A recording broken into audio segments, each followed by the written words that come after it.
Prezados amigos, irmãos, eu apresentei o primeiro vídeo a respeito deste tema, que é a introdução ao estudo do livro do Gênesis, né? Primeiramente, eu falei para vocês que é uma obra em que o título geral é Gênesis, apresentando as origens ao século 21, né? E o primeiro volume seria uma introdução da abordagem hermenêutica de qual é a nossa teologia, né, que é reformada, as abordagens, como cremos a palavra de Deus e tudo mais. Então, foi necessário apresentar, portanto, esse tema, né?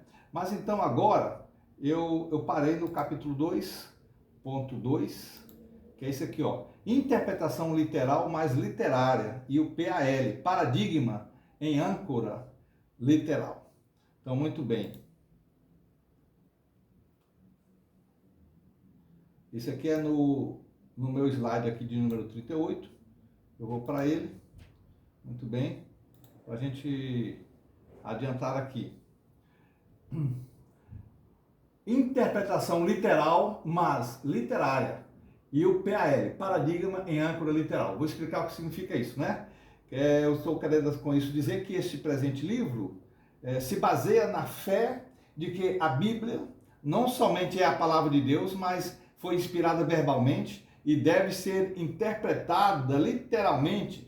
Então, como é enfatizado em vários momentos neste próprio trabalho que eu faço, neste livro, esta literalidade dá lugar para entender os gêneros e as figuras que o próprio texto ou contexto bíblico sugere, e assim os argumentos aqui distanciam-se bastante, por exemplo, do teísmo evolucionário, que discorda sobre a historicidade de Adão e de Eva. Por exemplo, eu já estou aqui firmado no paradigma da palavra de Deus, né? Enraizado na palavra de Deus, então ela sendo para nós inspirada verbalmente e deve ser interpretada literalmente, como é enfatizado, enfatizo aqui em muitos momentos deste trabalho, né? Muito bem. Então, nós não podemos viajar fora da âncora da palavra de Deus, pois nos perderemos na incerteza e na heresia, né? As gravuras que eu apresento aqui nesse trabalho, elas normalmente, a maioria são da inteligência artificial, né? Que criação minha mesmo, então não tem problema de direitos autorais. E algumas são da Wikipédia também. Eu tiro também, por exemplo, fotos de galáxias e tudo da Wikipédia Commons, onde não tem problema de direitos autorais, né? É solitário quando nós ficamos solitários muitas vezes. Quando nós ancoramos a nossa fé e a nossa interpretação na palavra de uma forma literal, literária, de uma forma exegética, histórica, gramatical, mas é preferível solitário do que vagando pela heresia. Mas se nós formos vagar um pouco mais pelas hipóteses, como eu já expliquei no primeiro vídeo, né? Você até pode viajar em hipóteses e sobre silêncios, aqui está ciências, mas sobre os silêncios da Bíblia, desde que é ancorado nela, desde que é ancorado na palavra de Deus, né? Então nós podemos aí viajar um pouco nas nossas hipóteses sobre os silêncios, né? Por exemplo, como foi que Deus criou a luz, né?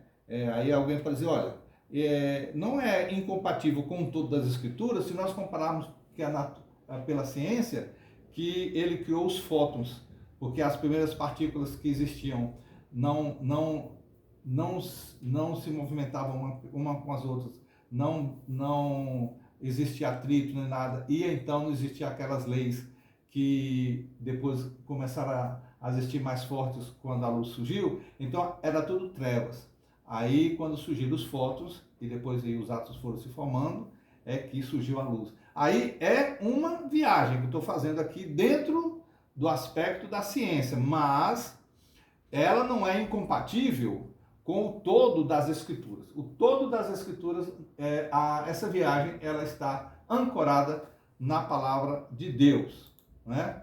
Então, a interpretação literal nós entendemos que essa literalidade e inerrância das Escrituras são, portanto, elementos de um paradigma imutável, uma âncora que prende todo o restante das criativas hipóteses de interpretação em níveis até onde possa ser considerada a possibilidade de sentidos parabólicos. Eu disse no primeiro vídeo, né, porque na introdução eu falo que eu dedico esse trabalho primeiramente para os acadêmicos, estudantes acadêmicos, né, mas se algum professor também quiser, né, estudar aqui comigo, eu fico muito satisfeito. Os estudantes acadêmicos, principalmente os estudantes acadêmicos de universidades que são cristãos e que gostariam de entender melhor como compatibilizar a ciência com o Gênesis, entendeu? Então é isso aí, é um dos meus objetivos. Portanto, que eu falo muito nesses aspectos aqui, né, de hipóteses de interpretação, porque nós vamos depois entender sobre a revelação especial de Deus e a revelação natural, que é a natureza mesmo, né? Os céus proclamam a glória de Deus, e o firmamento está nos seus obras de suas mãos, que não há incompatível. Naquilo que é verdade na natureza, não é incompatível com a palavra de Deus, né? Não é incompatível com a palavra de Deus. Muito bem. Então, até esse nível de hipótese de interpretação, ele pode ir em níveis até onde pode ser considerada a possibilidade de sentidos parabólicos.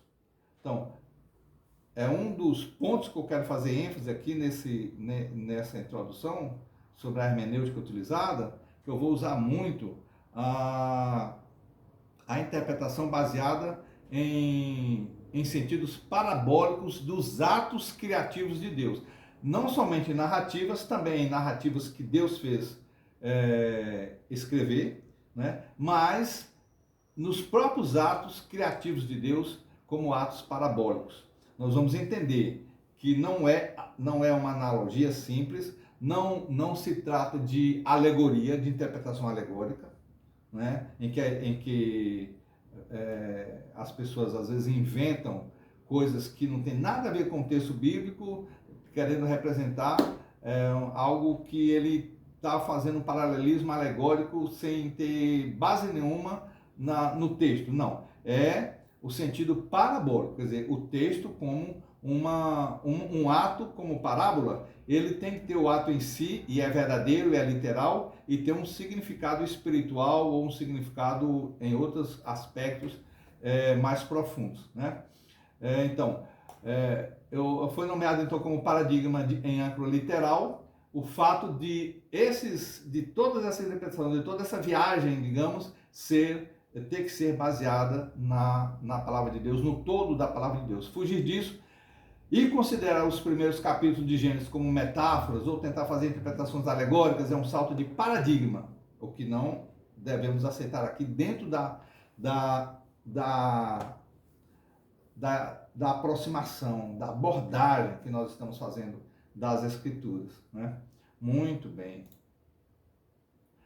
A Bíblia, ela tem a origem divina, né, e a origem humana. Então, ela é um livro que tem duas naturezas, né? Ela tem duas naturezas. Parece com o cristão, nós cremos que o crente em Jesus Cristo, aquele que nasceu de novo, como Jesus disse para Nicodemos, ele tem duas naturezas, né? Ele tem a natureza dele mesmo, que é a humana, né? E nós podemos aqui ver essa parte toda aqui representando a humanidade e aqui representando Deus, né? Aqui em cima. Então, o homem também, ele tem primeiramente a sua natureza humana, ele foi criado assim. Então, como na nossa natureza humana, nós somos pecadores e toda a inclinação do homem, segundo nós cremos na teologia reformada, toda a inclinação do ser humano é para o mal. O Espírito Santo, quando nós aceitamos a Jesus como Salvador, ele vem morar em nós e ele passa a impulsionar a nossa mente, o nosso caráter, a nossa personalidade, as nossas ações. Ele passa a impulsionar, a nos ajudar a vivenciar a natureza dele, que é a natureza do Espírito Santo, que é a natureza divina. E ele nos ajuda a vivenciar uma nova natureza, que nós chamamos do o homem nascido de novo, não é? O homem espiritual, que é o homem que o espírito dele não ficou perfeito, mas o Espírito Santo nele o leva, né, nesta nova natureza que ele tem. E então assim também a Bíblia, ela já nasceu, ela já foi formada em duas naturezas. Ela tem a sua natureza humana, quer dizer, ela foi escrita por homens falíveis, né? Mas ela tem sua natureza divina, porque ela foi inspirada por Deus. Só existe um pequeno trecho da Bíblia que foi escrito pelo dedo de Deus, se nós podemos antropomorfizar Deus para dizer que ele tinha um dedo. Então, foi quando ele deu as tábuas da lei para Moisés, os 10 mandamentos. A Deus escreveu diretamente, né, para Moisés. Ele deu escrito para Moisés, e o restante Moisés escreveu. Mas os 10 mandamentos foram escritos diretamente por Deus mesmo, né? Então, mas o restante, Deus escreveu, fez escrever, inspirando as pessoas, os seus, através da mente, e às vezes até Deus falando também, diretamente, como os profetas que ele falava, assim diz o Senhor, tal, tal e tal, tal. Mas era só ouvindo, não era Deus escrevendo, né? Muito bem. Então, essas duas naturezas, né? A gente vê o seguinte, por um lado, né, como diz o Augusto Nicodemos, em um de seus livros sobre hermenêutica, né, que existe esse distanciamento horizontal, né? O fato de ser um livro humano alerta-nos para o que alguns estudiosos têm chamado de distanciamento, o qual denominamos aqui de distanciamento horizontal ou existente no andar de baixo, né? Essa parte aqui, do Nicodemos é só isso aqui, olha, alerta-nos para que alguns estudiosos têm chamado de distanciamento. Eu coloquei então aqui, acrescentei isso, o qual denominamos aqui de distanciamento horizontal ou existente no andar de baixo, que é temporal, contextual, cultural, linguístico e autoral. Este último, pelo fato dos autores não estarem vivos e não possam ser consultados. Então, esse distanciamento, ele tem vários aspectos, né? O temporal é que eles não estão nem vivos mais, né? Então, esse distanciamento, hoje, ele só pode ser, esse distanciamento pode acabar, digamos, ele vai diminuindo, quando nós lemos o texto e procuramos entender o texto, como ele foi escrito para os primeiros leitores e fazendo uma adaptação para nós. Aí esse autor ele vai chegando mais próximo de nós, né? Muito bem. Então, um exemplo desse distanciamento horizontal é o distanciamento cultural, né? Aparece quando lemos em Gênesis, por exemplo, que houve tarde e manhã o primeiro dia. Como que houve tarde e manhã o primeiro dia? Se o dia para nós começa de manhã, né? E agora, quando nós temos relógio e tal, a gente diz, não, começa depois de meia-noite, o segundo já é o novo dia, né? De 24 horas. Mas para o judeu, naquela época, e o judeu até hoje, né? Até hoje você pode ver que o Shabá, né? Começa sexta-feira, para as casas, quando o sol se põe, né? E vai até o sábado, quando o sol se põe. Então, o dia começa quando o sol se põe, né? Que é a tarde, e termina, ele passa pela manhã e vai até a tarde quando termina. Então aí por isso Moisés ele não ia dizer houve manhã, ou então madrugada, né? E tarde, o primeiro dia. Ele diz assim, houve tarde e manhã, o primeiro dia, né? Então sentimos que há algo errado porque não faz parte da nossa cultura. Nós temos que voltar, tentar diminuir esse distanciamento, voltar até a época, né? E por isso que a nossa interpretação ela é gramatical, ela é histórica, ela é contextual, tanto cultural como dentro da geografia da história. E nós vamos voltando para poder compreender, né?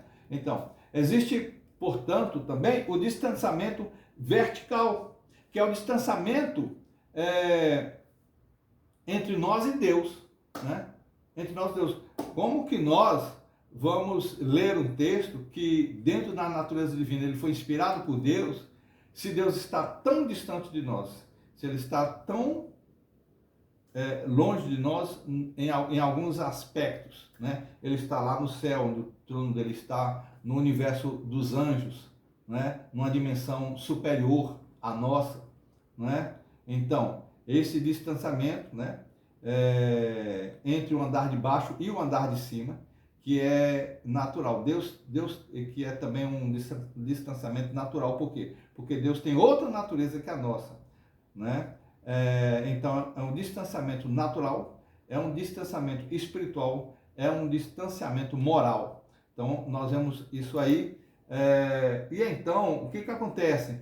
Deus, ele é transcendente, mas com imanência absoluta em cada partícula do universo. Ele é transcendente, quer dizer, ele está lá nesse universo dos anjos, lá no universo celestial, está lá com seus anjos e com aqueles que ele levou para lá, e ele é transcendente, ele é outro, ele não é o nosso universo, ele não faz parte desse universo, ele transcende a esse universo. Mas, ao mesmo tempo, como ele criou tudo e ele governa absolutamente sobre tudo, cada partícula, cada átomo, cada molécula, cada pequena corda quântica, se existir a teoria das cordas for verdadeira, ele controla tudo, né? Inclusive essa teoria das cordas aí deu pano para manga quando eu fui interpretar. Depois nós vamos chegar a isso, já na parte no segundo volume, quando interpreta e disse Deus, haja luz, esse disse Deus, né? É algo maravilhoso, olha, é algo que se pode escrever livros e livros e livros, inclusive sobre o fato da palavra ativa que reverbera no universo até hoje. Olha que coisa maravilhosa. Vamos chegar lá. Então, Deus é transcendente, mas ele tem imanência absoluta em cada partícula, em cada parte do universo e em todos nós. Então nós nos baseamos na crença da existência de Deus, né, como absolutamente fora da natureza, ainda que pelo seu poder total controle, pelo seu poder ele tem um total controle sobre a mesma. Então entendemos que existe um paralelismo entre o supranatural e o natural, no sentido de que ciência nunca chegará a Deus, nunca o tocará, nunca o explicará. Veja bem, esse paralelismo, quer dizer, é como, por exemplo, se um feixe de luz, dois feixes de luz paralelos forem jogados no espaço, diz que lá no final vai chegar um momento que eles vão até se unir. Existem questões aí do espaço-tempo aí das teorias de Einstein, mas normalmente, newtonianamente falando, se você coloca duas retas paralelas, elas vão paralelas infinitamente, né?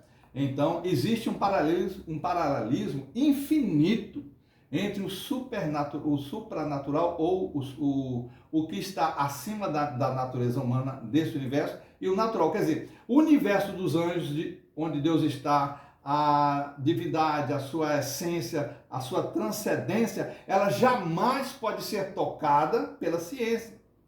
Jamais pode ser tocada. Por exemplo, quando descobriu-se aí, foi se estudando a teoria quântica, né? Aí alguém tem uma partícula lá que, por exemplo, um elétron que ele salta de uma órbita para outra e nunca se descobriu como que isso pode acontecer, nunca pode ser prevenido, e então é como se fosse um acaso, né? É aleatório. E então alguém disse que era aleatório. O Einstein, na época, não agradou muito a ideia, e falou: não, Deus não joga dados, né? Quer dizer, Deus não joga com o aleatório, né?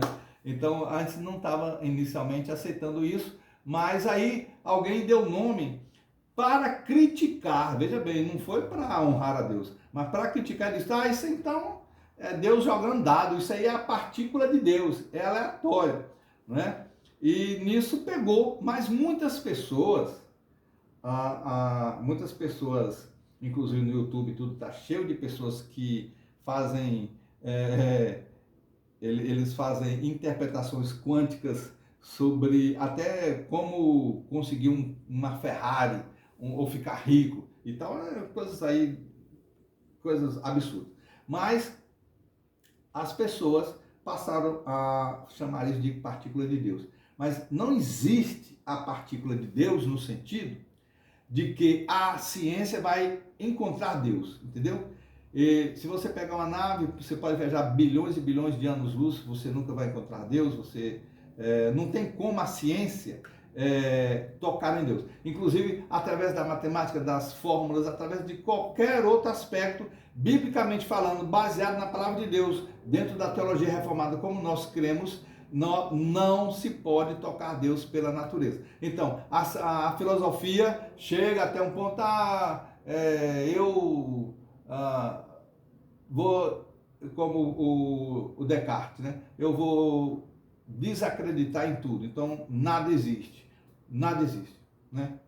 Nem o meu pensamento, nem nada. Depois eu falo, não, agora o meu pensamento existe. Eu estou pensando, então, se eu penso logo, eu existo. Se eu existo, então eu existo por causa de uma causa. Então tem uma causa acima de mim. Então existe um Criador, existe Deus. Bom, isso é a forma de dizer, e muitos outros vão contestar, né? Nietzsche e outros depois contestaram, contestaram tudo isso. Mas o homem pode aventar muitas coisas assim, mas ele nunca vai chegar a provar a existência de Deus propriamente dito, tá entendendo? Mas pela sua imanência, ele pode experimentar Deus na natureza. Aí outra coisa, ele pode perceber Deus na natureza. Os céus proclamam a glória de Deus e o firmamento anuncia as obras de suas mãos. Um dia, né, proclama a outro dia. Não há voz nenhum, não há som nenhum. No entanto, pode-se ouvir a sua voz. Então, o salmista ele entra em contradição aparente, porque ele diz que um dia fala para outro dia, mas sem voz, sem nada, mas depois ele fala que tem um som, e nós vamos ver o seguinte, se você desligar essa televisão aqui, e você ligar sem nenhum canal, vai dar uma estática, né? Aquela coisa toda, e dizem que essa estática já ficou comprovado que, por exemplo, o som, o eco, do que seria, se realmente existiu, o Big Bang. Se não for do Big Bang, é de alguma coisa que existiu antes de tudo, que fez barulho assim no universo, que teve essas irradiações de micro-ondas que até hoje são captadas. Né? Então, não há voz, mas ao mesmo tempo há. Não há palavras, não há linguagem. O salmista falou que não há palavras nem linguagem, mas ouve-se a sua voz. Porque a voz que se ouve é a voz da própria natureza, e um dia revela outro dia. Então, por exemplo, se você põe um telescópio lá, que, como tem agora os telescópios mais poderosos, que eles conseguem enxergar bilhões de anos atrás, então o dia daqueles bilhões de anos atrás está revelando para o dia hoje, bilhões de anos depois, a glória de Deus. Aleluia! Não é? Muito bem. Então, nesta vida cristã reformada, nesta visão, né, cristã reformada, tomando como exemplo a física quântica, como eu já falei aqui, ela nada mais é do que a natureza criada, ainda sendo descoberta pela ciência. Né? Então, isso aqui eu já falei sobre a partícula de Deus, né? Mas o importante é isso, que existe um paralelismo contínuo entre as ações divinas e os acontecimentos da natureza, sem nunca se tocarem no aspecto que as ciências naturais possam detectar. Né? Muito bem. Aí é uma figura desenhada pela inteligência artificial, né?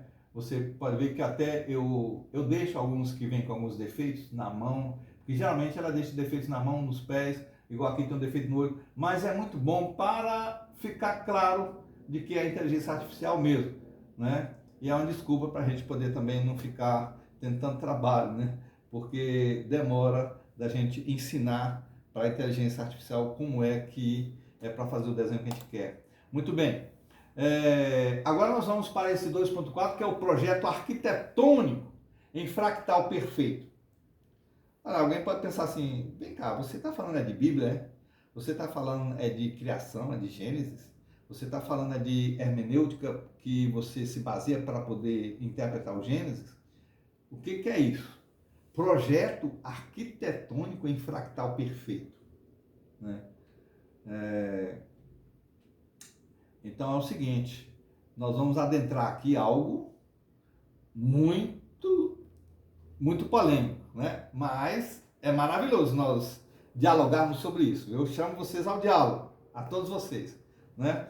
O projeto arquitetônico aí, em que nós cremos, né? Que Deus, ele é o projetista, ele é o desenhador, o desenhista do universo, né? Ele projetou esse universo, ele projetou em todos os seus, tanto do início até o fim, o alfa e o ômega, ele é o alfa e o ômega, ele projetou tudo e o meio também, né? Que foi o Raul Seixas que cantou, né?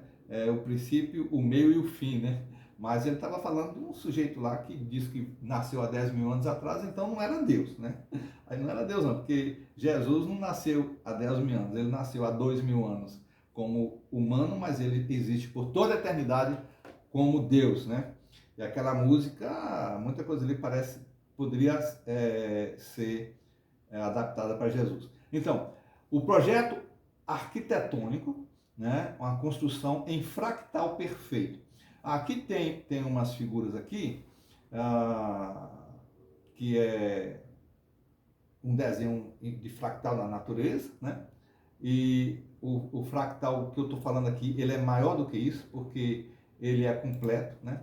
Aqui tem também parecido aqui uma molécula do gelo, uma coisa assim e tal. E eu vou explicar o que é. Eu tenho entendido, particularmente, que Deus criou o universo e tudo o que contém através de um projeto fractal. É um projeto arquitetônico nos mínimos, né? Tanto microscópicos como quânticos e detalhes. Que Deus fez que este projeto, esse desenho, viesse à existência e faz que tal projeto continue a obedecer os seus desígnios desde a eternidade até o final que ele quiser para esta vida deste universo, né? Que nós sabemos que esse universo será eterno, do ponto de vista de que haverá um novo céu e nova terra, quando Jesus Cristo voltar. E aí vamos ter uma perfeição aí desse projeto aí, vai alcançar a perfeição que Deus criou no início e depois, por causa do pecado, ele decaiu, né? Muito bem. Cada objeto ou corpo tem a sua atual forma. Veja bem, isso aqui é muito importante, né? Isso aqui, para nós entendermos o Gênesis, vai ser importantíssimo nós nos atemos nesta interpretação aqui, nessa ênfase aqui. Então, cada objeto ou corpo tem a sua atual forma. Agora veja bem, atual forma, estamos falando também da possibilidade de evolucionismo ou não, né? Ou de alguma coisa que pode ter uma forma hoje e que poderia ter tido uma forma antes, mas cada objeto ou corpo tem a sua atual forma, respondendo de forma perfeita ao projeto de Deus, mesmo que existem outras formas que eles terão no futuro ou tiveram no passado, certo? Ou tiveram no passado, também sendo resposta à sua soberana vontade. Isto é, até mesmo se for considerada a possibilidade, né? Eu não sou um evolucionista, né? Mas eu não acho que tem nenhum problema em ser evolucionista, certo? O problema nós vamos ver aqui para frente, vou mostrar para vocês qual é o problema, tá? De acordo com relação às escrituras sagradas, né? Com relação à fé em Deus. Então, também sendo resposta à sua soberana vontade. Isto é, até mesmo se for considerada a possibilidade de criação por evolução, seja em qual grau se tome para analisar, por exemplo, a micro ou macroevolução, né? Foi projetada essa criação desde as formas ou estados iniciais até aos finais. Foi tudo projetado por Deus, né? Então, porque Deus, por exemplo, quando, vamos dar um exemplo aqui de um passo que não é evolução propriamente dita, mas no outro aspecto, no aspecto, por exemplo, de quando uma lagarta se transforma, né, numa borboleta, então essa metamorfose passando pelo casulo, então nós vemos que se formos considerar, né, que isso aqui que eu estou falando, só para aplicar, para ficar mais fácil de entender, eu quero dizer o seguinte, que Deus criou a lagarta, certo? Ele criou o casulo, ele criou a borboleta, entendeu? Ele criou cada um na sua fase, ele projetou tudo isso, cada mínimo detalhe, cada milissegundo de desenvolvimento para nascer dos ovos da lagarta, para nascer a lagartinha, e para crescer, e para fazer o casulo, e para se transformar na borboleta, para sair voando e colocar os novos ovos, tudo isso é um projeto de Deus, autêntico, perfeito, absoluto, imutável.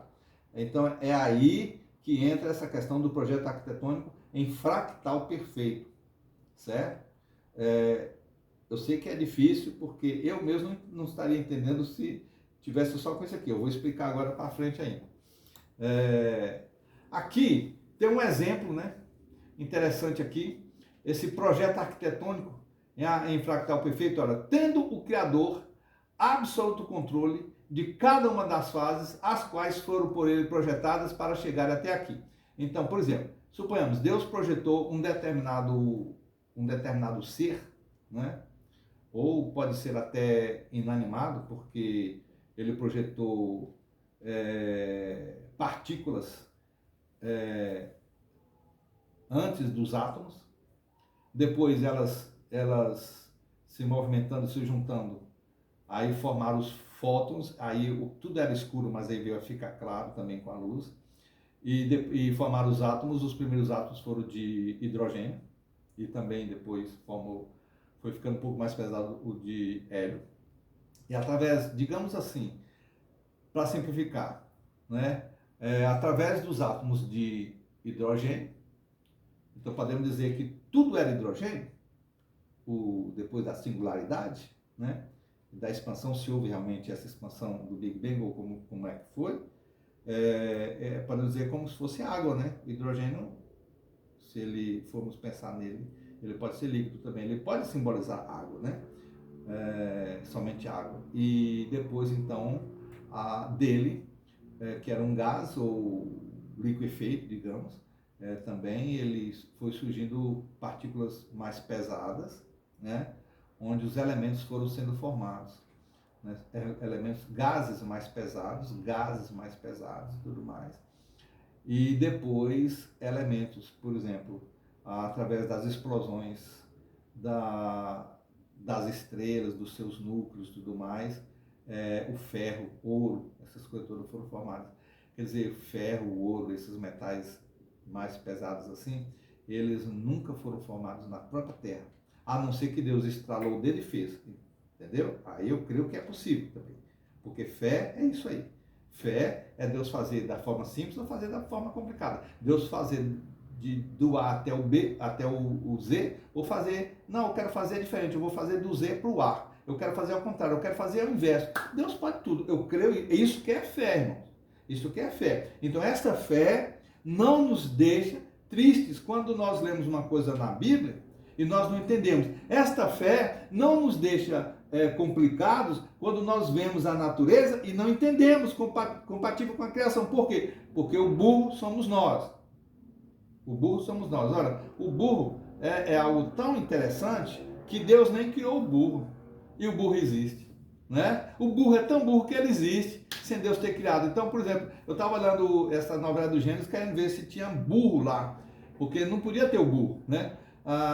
Tinha que ter o jegue e o cavalo e a égua, né? Porque o jegue com a égua ou o cavalo com a jumentinha é que nasce o intermediário, que é o burro, e ela é estéril, portanto não precisava entrar na arca, né? Entendeu? Então, muito bem. Então, o burro sou eu. O burro sou eu. Agora, veja bem, mas Deus, vamos supor que ele criou então um ser como essa estrelinha primeiro aqui, né? Aí depois ele falou assim, o truque, eu chamo isso de o truque fractal de Deus. Vamos passar aqui para o próximo, né? Aqui, olha, Deus ali falando, né? E o homem de cá dizendo, claro, isso aqui é evolução. Não tem como não ser evolução, não. Mas Deus vamos supor que não seja evolução. Vamos supor que não seja. Então, como é que Deus iria criar todas essas coisas para o homem depois pensar que é evolução? Porque não tem como ele não pensar cientificamente, entendeu? Então é como se Deus dissesse, olha, que se faça, Deus dizendo, que se faça de uma só vez o A, o B, o C e o D. Agora ele coloca aqui como se, uma condição, como se um viesse do outro. Aí esse aqui, Deus criou de uma vez, né? Criou de uma vez. Mas criou o A de uma vez, no mesmo momento que ele criou A, ele criou o B, no mesmo momento que ele criou o B, ele criou o C, no mesmo momento que ele criou o D, o A e o B. Agora, só que quando ele criou o B, no mesmo momento que criou o A, ele criou o B, tendo o A dentro do B. No mesmo momento ele criou o C, tendo o A e o B dentro do C. E no mesmo momento ele criou o D, tendo o A, B e C dentro do D. É complicado? É complicado. Mas olha, Kandel, que foi um dos neurocientistas, né? Né? Não sei se ele já faleceu, mas um dos neurocientistas mais famosos, ele que descobriu a maior parte do que se entende hoje em dia sobre a memória. E ele estudou durante muito tempo a memória de uma lesma marítima chamada aplysia, para se aplicar à memória humana. Mas por que ele estudou lá? Porque os neurônios, o sistema nervoso é muito simples, mas ele acontece na mesma proporção com o sistema nervoso humano, né? E então quando ele descobre lá a sinapse, então nós temos sinapse. Quando ele descobre lá um potencial X, nós temos o potencial X, que pode ser diferente, mas que existe, diferença de potência mesmo, né? E como que a memória é formada na sinapse lá da lesma, é a mesma forma que é formada na sinapse humana e dos animais e tudo mais. Então o sistema nervoso, inclusive, parece que é a raia, se eu não me engano, esse peixe, né, a raia, que tem um neurônio que pode ser visto a olho nu, quer dizer, é visível o neurônio. Então, às vezes, é mais fácil de colocar ali uma energiazinha nele e tudo e tal. Porque Deus criou, né, coisas simples e coisas complicadas, que junta aquela simples toda e complica tudo até chegar no ser humano. Muito bem, né? Vamos para frente aqui. Eu disse para vocês que o problema não é o evolucionismo, o problema não é o darwinismo, certo? Inclusive dizem que Darwin era cristão, aquela coisa toda e tal, não sei, depois ele foi esmaecendo a fé. Parece que ele até ia estudar teologia inicialmente. Mas por que o problema para o cristão, quando estuda a Bíblia e quando compara com a natureza e com a ciência, o problema não é darwinismo, o problema não é evolucionismo, não é. O problema, meus irmãos, é o ateísmo. Porque o inimigo é tão sujo que ele colocou na mente humana e os homens obedeceram isso, os homens procuraram aqueles que eram contrários mesmo a Deus, eles procuraram, depois de Darwin principalmente, fazer uma força bem grande para unir darwinismo com ateísmo. Mas não necessariamente o nosso problema como cristãos e que cremos no Deus Criador é o darwinismo, não necessariamente é o evolucionismo, depende até como tudo isso é colocado, né? Mas o problema é o ateísmo, é não ter fé. Porque Deus, se você tem fé, se você crê que Deus existe e que Ele é galardoador dos que o buscam, se você crê, como o salmista disse, que os céus proclamam a glória de Deus, né? Se você crê, como o apóstolo Paulo fala em Romanos, que nós temos a lei de Deus inscrita em nossos corações, quer dizer, a revelação natural através de nós, e tem a revelação natural através do resto do universo. Quer dizer, através do universo é uma revelação natural não moral, né?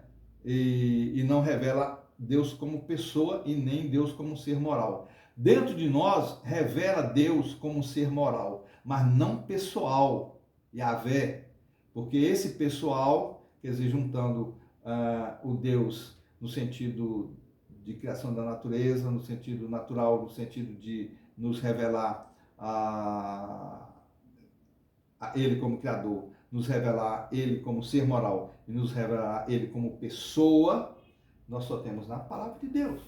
Aí nós só vamos ter na palavra de Deus, na revelação especial, né? E então o problema não é o darwinismo, nem o evolucionismo, é não ter fé. E nós vamos depois ver no desenvolvimento do nosso comentário de Gênesis e tudo mais, nós vamos ver isso aqui, nós vamos aplicar isso aqui depois, futuramente, certo? Então, até fiz uma brincadeirazinha aqui, dizer o seguinte: parece que nós achamos Deus menos inteligente, menos sábio, menos poderoso do que nós, pobres mortais, quando não temos fé que esse Deus, sendo onisciente, onipresente, onipotente, pode fazer todas essas coisas. Ele pode criar da forma que ele quiser, de cabeça para baixo, de cabeça para cima, pelo avesso, de qualquer jeito ele pode fazer tudo, né? Assim, pois, quando dizemos de projeto fractal, agora preste bem atenção, isso aqui é importante, porque eu sei que essa teoria aqui, essa hipótese do projeto fractal, ela é um pouco difícil de ser entendida. Então, assim como quando dizemos projeto fractal, apresentamos a leitura do universo como o projeto de uma natureza completamente entrelaçada. No entanto, é importante separar o conceito fractal neste livro de outros conceitos. Por exemplo, tem um conceito esotérico de um sujeito chamado Greg Braden, ele estudou muito os maias, estudou muito, para ele o mundo ia acabar em 2012, aquela coisa toda e tal, os calendários maias, uma hipótese que postula que as mudanças das idades do mundo alcançaram 5 gerações nos últimos 26 mil anos, quer dizer, cada geração tipo assim, mais ou menos 5 mil e poucos anos, aí começa tudo de novo, né? E tem negócio de dar uma volta ao redor do núcleo do universo, do buraco do universo, tem umas coisas aí, segundo Almeida, Almeida aqui, eu até falei, não ia nem falar, mas Almeida aqui sou eu mesmo, porque num outro artigo meu eu tenho que citar o que eu falei, então eu tenho que citar eu tenho que fazer uma citação científica. Então, falta ciência também na aplicação esotérica dos fractais da natureza. Entre a contrapartida, pensar o tempo fractal conforme afirma o químico Vicente Talanquier, aí já é outra questão mística, sabe? Beira os limites da loucura, uma vez que pressupõe que cada instante contém em si todo o passado, todo o futuro. É uma loucura tremenda isso, né?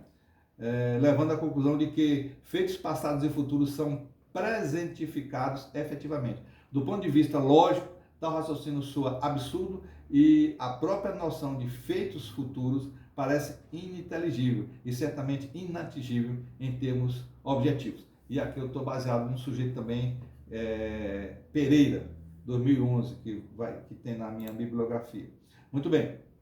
O conceito de fractal que eu aceito neste livro, nesse meu comentário, portanto, é o seguinte: é que toda a criação de Deus tem objetivos e traz incorporados nela várias mensagens em níveis que se complementam. Nesse aspecto, temos a natureza de forma que é lida matematicamente, recebida pelos sentidos na realidade percebida. Depois eu vou dizer sobre o que é a realidade percebida e a realidade expandida, né? Então, recebida pelos sentidos na realidade percebida, na aparência que vemos em primeira mão, e na expandida, né, a todo tempo com o avanço da ciência que vê além, como por exemplo a visão de raio-x. Enquanto caminha a ciência, nós vamos vendo que isso vai modificando. As realidades são representadas neste nível primário que vemos ou que a ciência vê, né? E em outros níveis de aplicação parabólica. Isso comparado lá com os atos criativos de Deus. E tais níveis são discerníveis nas escrituras sagradas.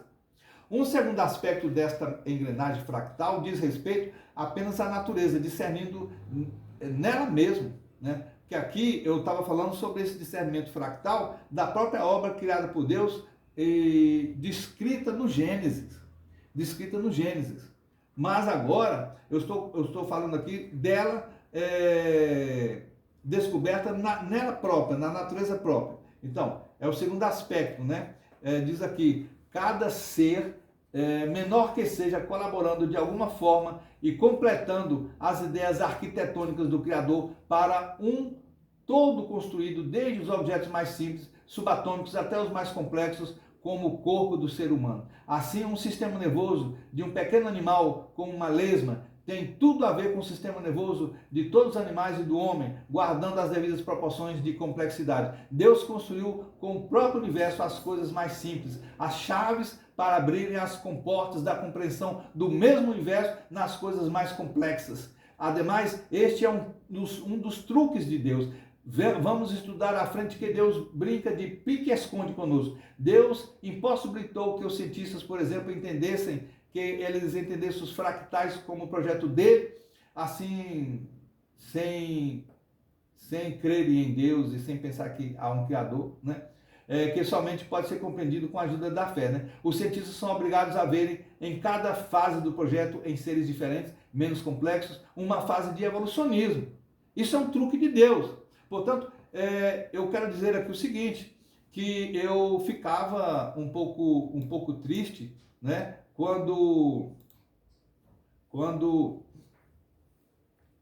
eu estudando, né, pegar os livros, pode ser de psicanálise, neurociências, biologia, qualquer ciência, que você vai ter sempre explicações, porque por causa da evolução, isso assim, assim, por causa da evolução, isso assim. Aí eu ficava chateado, gente, eu tenho que ficar lendo isso, né? Eu tenho que ficar lendo isso, porque o tempo todo. Aí depois eu comecei a me acalmar quando eu entendi essa questão do fractal. Por quê? Porque o cientista, ele não tem outra linguagem. Ele não consegue dizer de outra forma, certo? Então, Deus permitiu isso, né? Então, essa compreensão fractal, né, é uma licença de forma lógica também. Desculpa que eu tenho que voltar aqui porque a minha câmera está me atrapalhando. Espera aí.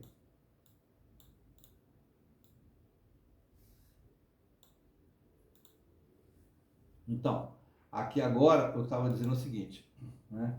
Que pode ser que Deus tenha feito assim por evolucionismo totalmente empoderado por ele, mas essa compreensão fractal nos dá a licença de forma lógica também crer que Deus poderá ter feito tudo ao mesmo tempo. Quer dizer, ele pode ter feito por evolucionismo, não tem problema, mas ele também pode ter feito tudo assim, né? Ao mesmo tempo, um sendo o complemento do outro e um representando o outro em maior ou menor complexidade, e isso é magnífico, né? Isso é magnífico. Muito bem. O fractal não poderia ser percebido pelos antigos, a não ser em determinadas frações, como eu coloquei aqui alguns desenhos, né? Quando o homem, como Darwin, se deparou com mais exemplos, ele pirou. Como reler tudo agora a partir dos fractais? Não havia como cientistas entenderem sem a Bíblia. Portanto, a descrição se encontra no que parece ser evolução, mas é um projeto em fractal feito por Deus. E ele faz o quebra-cabeça se completar com uma estalar de dedos ou com a evolução. Tanto faz. Deus não é maravilhoso? É isso aí. Então, volta àquilo que eu disse antes. Não é o darwinismo o problema, não é a evolução o problema é o ateísmo, é não ter fé, né? Então no capítulo 2.5, vem aqui sobre a realidade em múltiplas percepções. Eu vou parar por aqui, fica para o terceiro vídeo. Deus abençoe a todos. Que a graça do Senhor Jesus Cristo, o amor de Deus Pai e a consolação do Santo Divino Espírito seja com todos que estão me escutando, para a honra e glória do Senhor. Aleluia. Amém.